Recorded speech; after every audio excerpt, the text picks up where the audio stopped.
All right, welcome back to Conscious Construction, the Conscious Enneagram podcast. I'm Abby Robbins. And I'm Kimberly Culbertson. And today we are talking about type 4 in relationship. Wah-wah. This is especially wah-wah for you because you love 4s. I love 4s. This is the consensus from every 7 I've ever talked to in Yes. my entire life. They love 4s. And every 4 that I've talked to is like, About about 7. 7. Yeah, I don't know if I've told this story on the podcast before, but a mentor of mine was convinced I wasn't a 7 because she was a 4 and hates 7s. And I was like, oh, it hurts so much. Because I adore 4s. I love hanging out with 4s. And part of it is typology. Like, as a 7, I don't like to be bored. You're never bored with a 4. It's true. 4s are doing interesting things. I mean, I live with a 4. And Okay, it might be different then. Yeah. Because it's a withdrawing type. Like, if they withdraw Yeah. and I'm bored, it's not really their fault because I'm not with them. I'm doing something else. There is a way in which, if you're doing daily life with a type, you will get bored of their stuff. True. Right? Like that's across the board. Like I can say that like Definitely there's get a bored way of my stuff. Right? Like I get bored of my own stuff. I get bored of my wife's stuff. My wife definitely gets bored of my stuff. You know, like I think that's a piece of it that comes into play. Yeah. Yeah. But let's dive into, we're going to talk today about what 4s do well in relationship, where they struggle in relationship, what their work is, and how we can support the 4s in our lives if you aren't a 4. Yeah. And I do think we should name, it's not just special for me, because you are married to a 4. True. It is a special... This is the second time we recorded this episode because the first time we recorded it, it was such a love fest. It was like... Yeah, it was like, oh my God, here's why great. Danielle is the best. And Abby was like... I think we need to like talk more about 4s generally. In general. And less about my wife specifically. So I said I would redo this as long as Abby sent it to Danielle as a little love letter. I don't know that I did that. You should do that. I'll find the recording if I still have it. Oh, I might have deleted it out of anger because something went wrong with the camera. That's why we didn't with the post it. camera. Remember, I thought that you were was saying because something went wrong with Danielle, and I was like, No. you're going to have to edit that out. Jeez. Anyway, so let's dig in. Let's dig into This is the already like rapid fire. rapid fire. Okay, so let's talk about 4s. What 4s do well? I feel like I can start us off with what they do well. Yeah, dude. And I probably should start us off just for, the sake of my marriage. But one of the things that you and I have talked a lot about is that 4s create a lot of emotional space for their partners. Yeah. And I have to share, I mean, again, we are going to dip and talk about Danielle because she's a 4 that's very close to both of us. Sure. Obviously, extremely close to me. But one of the things that I love about our relationship is that I've dated other people, and there was a sense that like my intensity was only ever tolerated. Tolerated at best, we would say, and just really kind of like irksome to my partners at worst. And there is something about my relationship with Danielle, and I do think it has a lot to do with the fact that she's a 4, but there is a lot of space for intensity. And like she does not shy away from that part of me, which I really, I mean, obviously I deeply appreciate, and I don't shy away from that part of her. We have a relationship that can hold a lot of intensity, much to the dismay of our probably type 9 oldest daughter, but but that's something that I find so valuable, and you hear a lot about how 4s can create this emotional space for people. And man, it's going to be hard to not talk about Danielle, but I see her do that with our kids all the time. She has so much emotional capacity, and it's not necessarily that dip into the 2 space, which can happen and also elicits a lot of emotional capacity. Yeah. But like, it's almost like she's mostly fine if our girls are losing their minds, which happens. Well, and even maybe like drawn to it. Yeah. Like where other people are going to be pull away. Yeah. Right. Where I tend to be like, maybe go figure your stuff out and then we can chat, which I know come on back.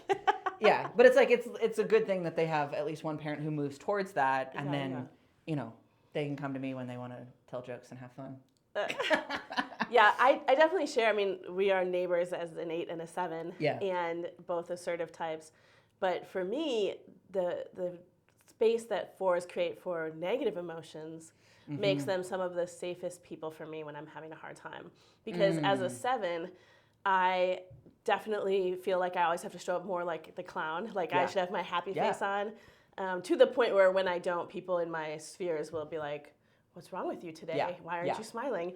And so I always feel like when I'm sad or if I'm trying to like share something that feels intense, I feel like I'm putting a burden on people, except for my 4s, because they're like, okay, roll up the sleeves, let's like, go. Finally, thank God. Thank God. I didn't know you had it in you. Yeah. And so, so I have learned, like, these are incredibly safe people for whatever the emotional experience is, although not always the best at celebration.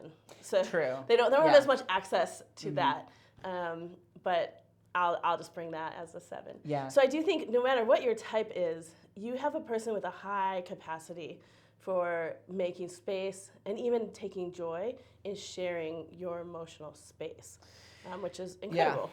Yeah, and I think that there is something really powerful in that, like, it's almost as if 4s are waiting for you to, like, have that hard emotion. Like, there is a piece of, and I mean, this is both a positive and a negative, but like a 4 really finds the real piece of life in what is difficult, right? What is hard, what is sharp, what is pokey, what is, you know, melancholy and depressing. Like they see this as real. Yeah, it's what feels the most real and therefore the most connective. Yeah.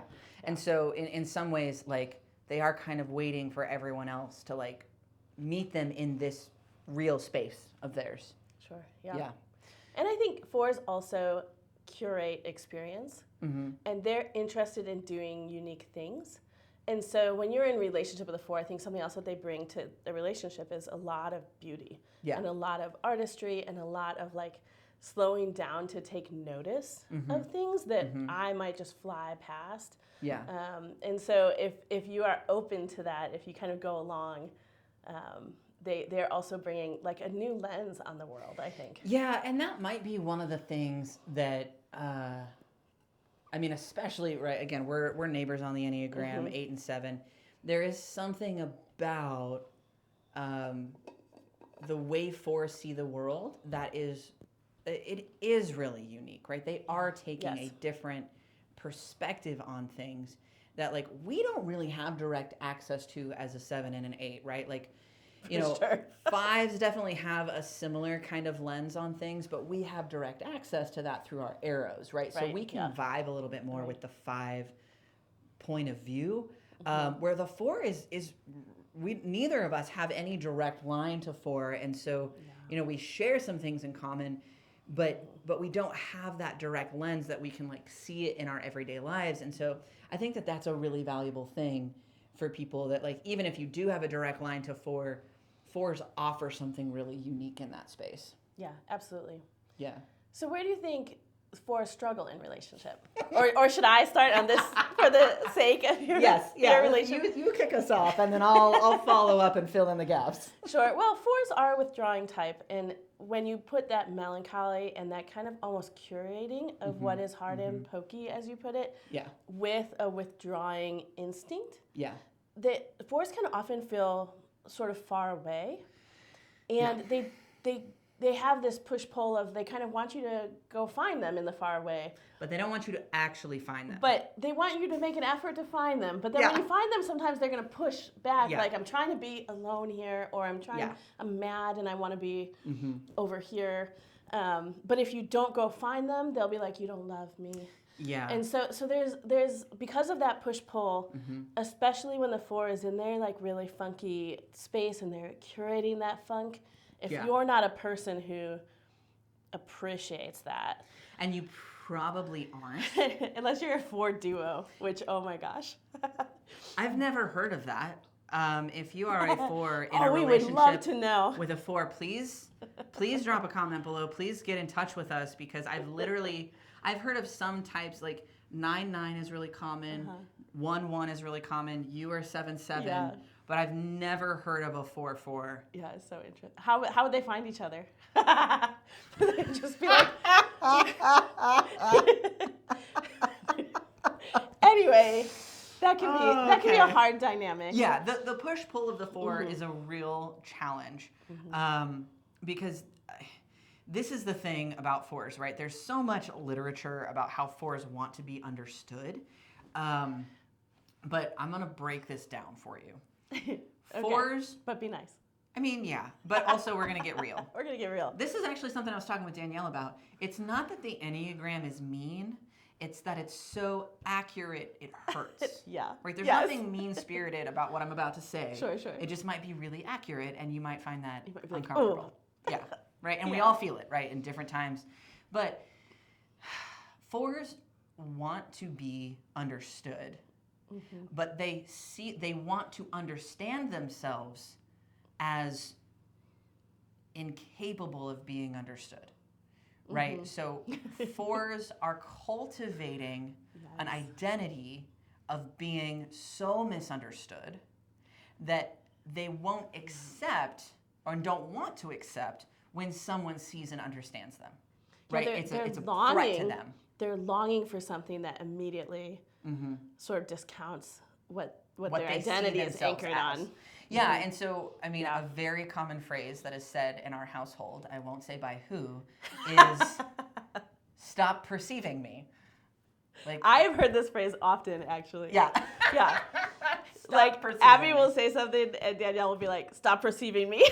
Right? And it's like, there is this, the thing about 4s is that they cultivate this, I'm so misunderstood, blah, blah, blah. But the reality is, because 4s are also very expressive artists, right? That's one of the like nicknames around the type. Is they're when they can access their gut instinct and their body center and actually express what they're feeling and create from that space. They're very prolific artists, and so the cultural like zeitgeist actually understands the 4 perspective extremely well, because so many people have expressed the 4 perspective through art and music and performances, right? Like that is something that like we actually have a lot of access and understanding about kind of intuitively in our culture, because so many 4s express that. So 4s like to think of themselves as this deeply misunderstood whatever, but the reality is most people get it. Like most people can see 4s and they don't really like it. Now we might not understand like why you think being melancholy and sad feels good or things like that, but we can see that that's what's happening. It's definitely clear that you're courting that you don't want to move out of it. Yeah. That like you're in it and you just want to stay in it for a little bit, and if you try to fix it, it's like an attack. So. Yeah. We often share memes, and we're a part of an Enneagram community. There's a couple 4s, and one of the memes that I've shared with both of these 4s is there's like this like really beautiful like artistic painting. I'll drop a picture of it like on Instagram or something. That's like, change through, like consistent like daily habits. Like, no, I wanted dramatic escape, right? Like that's kind of the vibe of the 4, is that like, oh no, I don't want to actually go through the process of like making these adjustments. I'd rather have this like dramatic whatever. Yeah. So there is a sense in a lot of 4s of like the damsel in distress, and this is true for 4s whether they are male, female, like men, women, non-binary, whatever, like across the gender category. That sort of call for rescue. Yeah, it's like an SOS being sent out, and so, but 4s can really struggle when that distress signal is met by somebody who's like, here, I'm here to save you. What if you just did this? Yeah. No. And it's like, no, like they want someone to come save them, but they don't actually want to be saved. Well, and I think because they are an internal withdrawing type, they could do some things, but they're not really motivated to do those things. Yeah, so they have trouble accessing it. It's not even that there's not motivation, but like there's not a vehicle for it because they're repressed. Like I think that there's a lot of motivation from 4s, but they just don't know where the keys of the car are. Yeah, like because of that body center repression, like they don't move into activity with a lot of ease. And this is actually getting to, I think, maybe one of the biggest struggles for 4s in relationship. And this comes kind of on both sides, right? Like we've been kind of talking about how it's hard for other people to be in relationship with 4s, you know, like with the push-pull and kind of the pokiness and whatever. But what's really hard for 4s, I think, in general, for their lives, in their relationships, is that being in the withdrawn stance, there's a deep feeling that what they do doesn't matter. And that they don't believe that their actions or their presence has any consequence, right? We hear that a lot from the 9, and that's the very like clear picture of the 9 is that like, you know, the childhood wound is like your needs, your presence doesn't matter and all of these sorts of things. And 4 and 5 both have a flavor of that. Being in the withdrawn stance, there is kind of a fundamental lack of confidence that what they do will make any difference.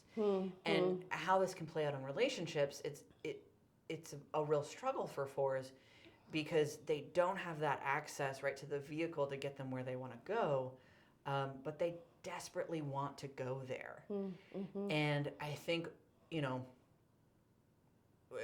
before we're going to jump a little bit ahead into like how we can help 4s, but I think really helping 4s in your life understand that like their presence does matter and what they do has an impact on you is a really big piece of like helpful work for them. I do want to touch on one more thing about a 4 struggle in relationship, just because I have a very funny story to tell. Let's tell a funny story. Danielle and I went to a Halloween party a few weeks back where the theme of the party, this was with our spiritual community, the theme of the party was, these are all people who know the Enneagram and all that stuff. The theme of the party was to dress as your worst personality trait. I love it so much. And it's so wonderful because, you know, we can laugh with these people about like the struggles we have with our personality, etc. You know, I went as intensity, right? So I spiked my hair up and I wore all my brightest clothes and all this, you know, just to seem really like big and out there and in your face. It's kind of awesome. Yeah, it was great. And then Danielle went as weaponized sadness. So she dressed up like Grumpy Bear from the Care Bears and then got a big like plastic knife from Party City and just like put it in her belt. And I think that really highlights something that is a real differentiation between 9s and 4s. 9s and 4s, 9s mistype as 4s often because 9s have a lot of this same sadness and a lot of this, you know, same kind of ennui that can come up, being both body dominant and body repressed, like, you know, experiencing the world through your gut, but not really being able to take action. That creates all of these things that are very similar for the 4 experience. Yeah, for sure. But the thing that really, like, one of the key ways you can tell the difference between a 9 and a 4 is that, like, they both may be sad, but a 4 is going to make it your problem. Right? The 4 is going to weaponize that and so point it directly at you and be like, I'm sad and it's your problem now, and go about where a 9 sadness would never inconvenience another person. Like, not intentionally. Like, they would really try to keep it under wraps. Yeah, you really won't know about it until they get to anger. Yeah. And they'll have the short, explosive anger. Yeah. And then you'll find out they've been feeling sad. But, like, I know the second Danielle is feeling sad. Just the instant. It's like, oh, okay, you're doing your thing now. And, right, we've had to work on all sorts of things. But that, like, Well, and then especially if you are in relationship with an assertive person, the assertive person will feel the sadness and be like, here's a fix. Yeah. But that's not really what is desired there yet. So it's like a not double-edged sword for you. Oh, yeah. But that weaponization piece, fours have, right, they have that direct line to one, and fours have this really sharp edge in them. I don't know a four that doesn't seem a little like standoffish and judgy when you first meet them. And it's something about that like sharpness within them that is like, like it's not just that you're sad, it's that you're sad and you're kind of about it. Yeah, I often feel like I guess I'm not cool enough for this four. Like I'm always really impressed with fours. Yeah. So I interpret them as very cool. And then their standoffishness, I interpret as me being not cool enough. Yeah. But there is kind of like... Which is exactly what they want. There is kind of like, if they're experiencing you, especially if they don't know you and they haven't chosen to like want to know you, there's almost like a physical backing away. Yeah. Like. And I think that really touches on maybe the most challenging part for fours in relationship is actually like getting to relationship. Right? Like the actual just showing up to relationship. Fours can really put on a lot of like, oh, look at me, and a lot of like drawing people in, and a lot of like that like kind of seductive nature that a withdrawing type can often, present with. But fours really struggle to show up to relationship because of that same kind of feeling of, well, it doesn't matter what I do. Right? It doesn't matter if I show up or not. Like, people don't actually know me or care about me or want to know me. These are like the stories that they've cultivated in their head. And they're kind of like the sour grapes, right? Like, everybody's all having fun. Well, I don't fit in, so I'm going to be over here. And then they want to cultivate this like picture of... And then you're like, come over here. And they're like, no, I don't fit in there. Yeah, I don't fit in there. But they're doing this in a way that they want you to come to them. But even once you come to them, they can really struggle to show up in that relationship because they always want to be a half step back. And so I think that that's a real struggle for fours. But let's talk about what fours' work is in relationship. Yeah, I think one of the main things that fours need to do in a relationship is realize people do want to connect with them, and the work is to be able to move toward people, especially in conflict. I think for all the withdrawing types, there's a tendency to back out of conflict, and then which often just makes it worse, and then not come back. Yeah. So then the other person is kind of waiting for you to come back, especially if you're doing the work and you're trying to give your withdrawing person space. So the work then is to actually come back to the conflict or come back into the space that you've withdrawn from. It doesn't mean the withdrawing is inherently bad, because what the fours do is they're going into their internal world. And they're trying to to protect themselves. They're protecting themselves. They're checking in with themselves. They're asking some idealist questions of like, what do I really want here? But once that has been achieved, there has to be a movement back. Yeah. If you're going to be in a relationship that works. Yeah, right? I think that the withdrawing of the four, it is very frequently like a physical withdrawal. Like they just exit the room. But it is also, in the ways that only withdrawn types can do, it's an emotional withdrawal, right? Like they might be, right? Lights are on, nobody's home. We see this both with 9s and 5s, right? Like the moment they've exited the building, right? So there is a way in which physically staying in the conflict or staying in the space is important, and that's often the first step for fours. Yeah. But then staying emotionally is almost more important, right? Yeah. Like that's the next step, is to stay present to what's happening in the moment, even if it's uncomfortable in a way that you're not comfortable with. Like fours can tend to play up the fact that like, oh, well, I have so much access to my darker feelings and I'm so moody and blah, blah, blah.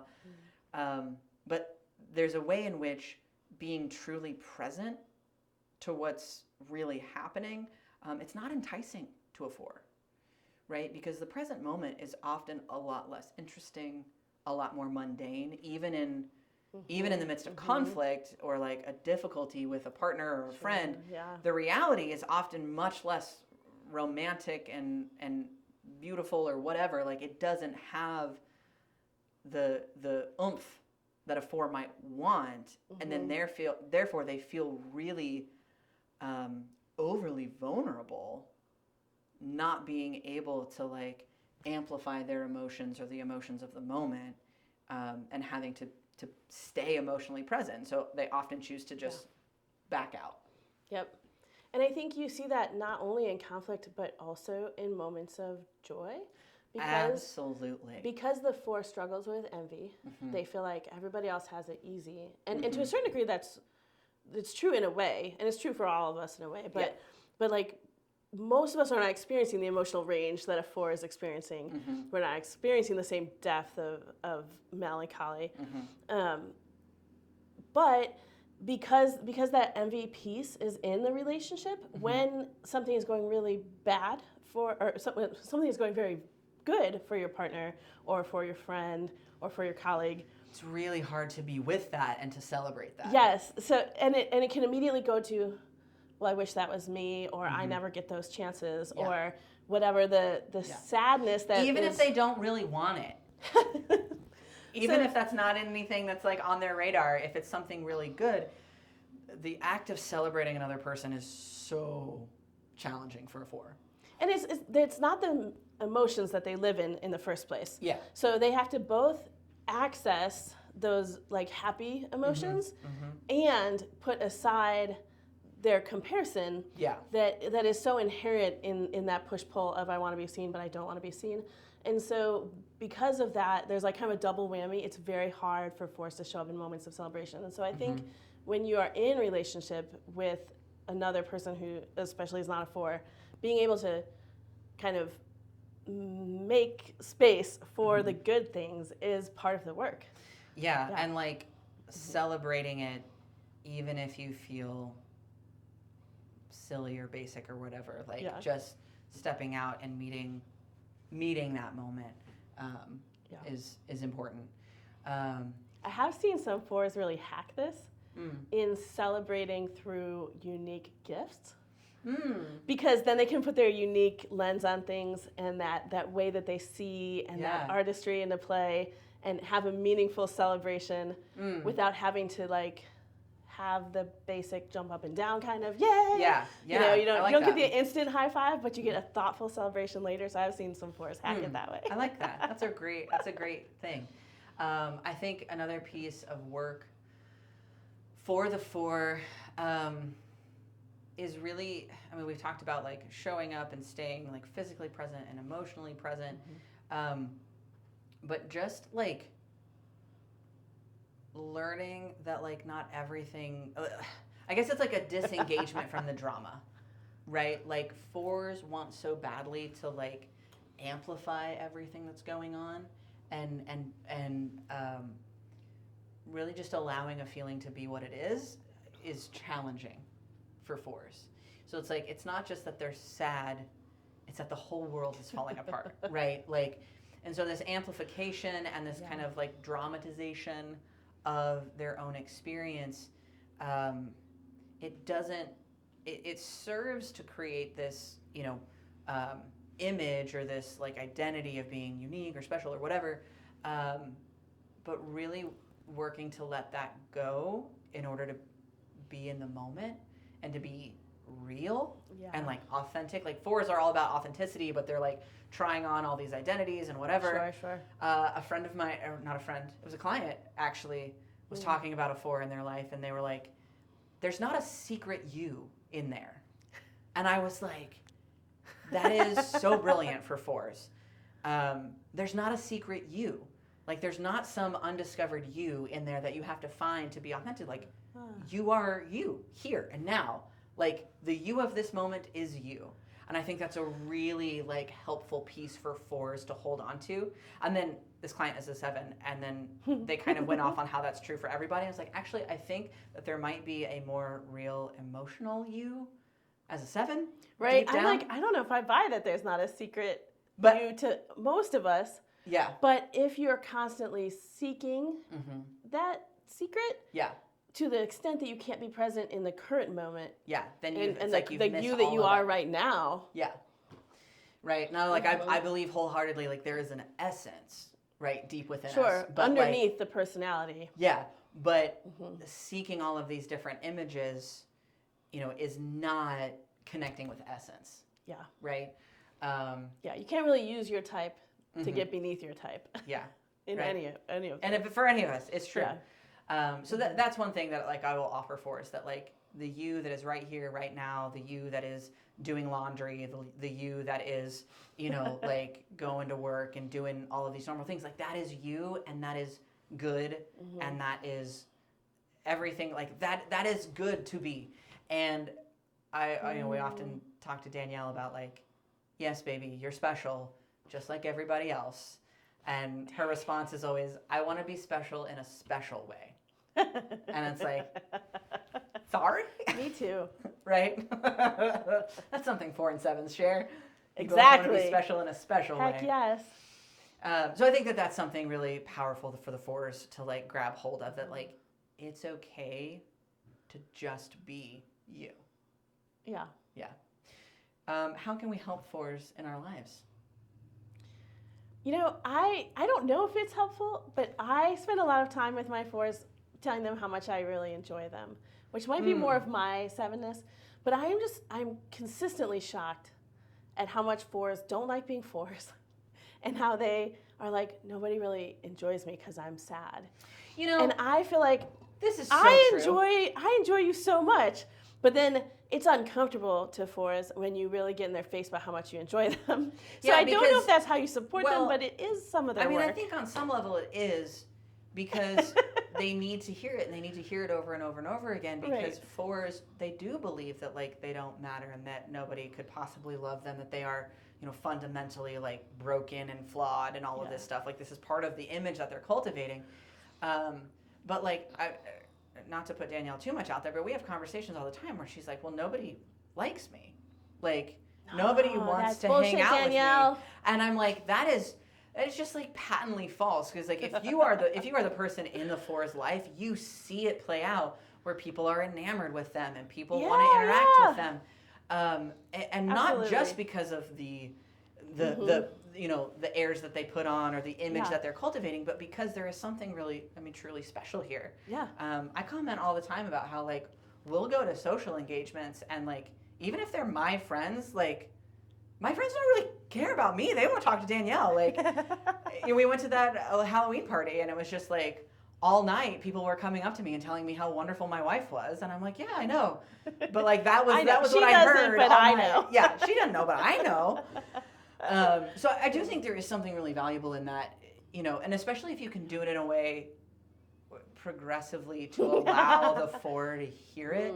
Progressively is not my way. No, I don't know that you know how to do anything progressively, but I like the embodiment of that like comedic trope where one person is standing very uncomfortable and the other person is hugging them. Yeah, that's me. Yeah, and so I do think if you're in a relationship with a 4, I think affirming who they are and how much they are loved and cared for, I think that is a big part of it, because they are so disconnected from that. And we don't, and you can take this from whatever spiritual tradition you want, but like we don't really learn how to love until someone loves us first. And you could talk about that in a spiritual sense, but you can also talk about that in a very real, tangible, this person loved me for who I am, even when I didn't love myself, and that has changed the game. And I think that 4s really, really need that, and they may also be the most resistant to that, but that is a big piece of something that you can do to help a 4. It's like it's not just the beauty or what you're doing or what you're cultivating. Like there is something in you in particular that is worthy of love. Sure. Yeah. And I think we talked about how the withdrawing element of the 4 is a challenge in relationship, but I think some of how you support the 4 is the opposite. So I don't like withdrawing. I like to just keep going and push because I'm an assertive type. But when I'm in relationship with 4s, they need space. when they need space. Yeah. And it is often It's been inconvenient hard for me to learn, you know, like I don't particularly like that, but it's super important. Right. And I think in tandem with that, kind of like holding the line and making sure they come back. Yeah, I feel like what I've had to learn is I will give you space, but I have to boundary it for myself. Yeah. Like, if you're going to take this space, can we agree on when we're coming back?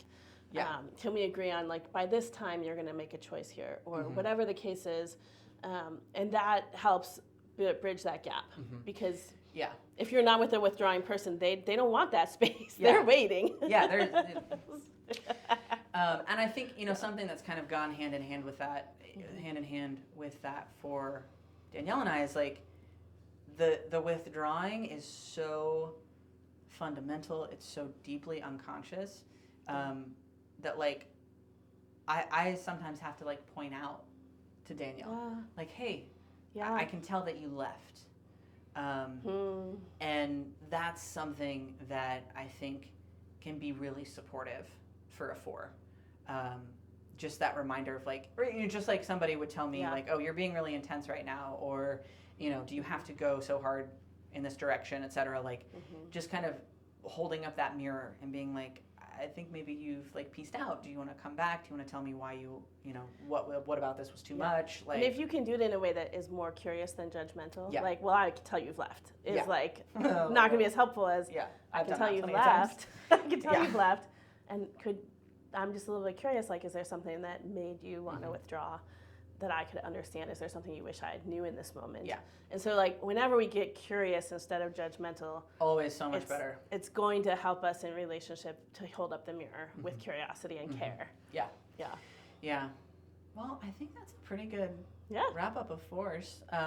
Thank you all so much for listening and watching. Be sure, please, if you're watching on YouTube, hit that like button. Don't forget to subscribe. Drop a comment down below. Let us know how we did, especially if you're a 4. We want to hear about it. Yes. And if you're listening on other podcast app, please rate, give us a good 5 stars in whatever app you're in. It really does help so much. It does so much. And tell a friend about it. Like, do you know somebody who might be a 4? Send them this episode, or send somebody a different episode. You know, if you're digging the podcast, please share it with other folks. We want more people to see it. And we have our workshop coming up. Yes, we do. Mark your calendar for January 20th in Austin. And we have nailed down a place. Yes. And it is gorgeous. It's so exciting. It is close to Austin. You don't have to go too far, but it is really, really gorgeous. There's places to walk. The space is wonderful. Yeah. The link is down below. If you sign up before December 15th, you get the early bird discount. So please hop on that. That's gonna pop up sooner than you expect. Yes. And we are gonna have an online version as well. So be on the lookout for that. That info. If you're not in Austin, but if you are in Austin, we'd love to come. We'd love to see you in person and hang out with you. But there's options for everyone. So. And you're welcome to come to this retreat on your own. Yep. But if you bring a posse, there are some bonuses. Some bonuses for that. Yeah. So bring someone that you're in relationship with if you can. A friend, a coworker, a boss, a partner, whatever, a family member, a mom, a dad. Anyone. Probably not a kid. I don't think not a kid. Yeah. Unless they're like an adult. An adult kid. Adult kid. If you're the parent of an adult. Just throwing it out there. So come and join us. Enneagram and Relationship, the link is down below. And thank you so much for watching, and we'll see y'all in the next one. Cheers.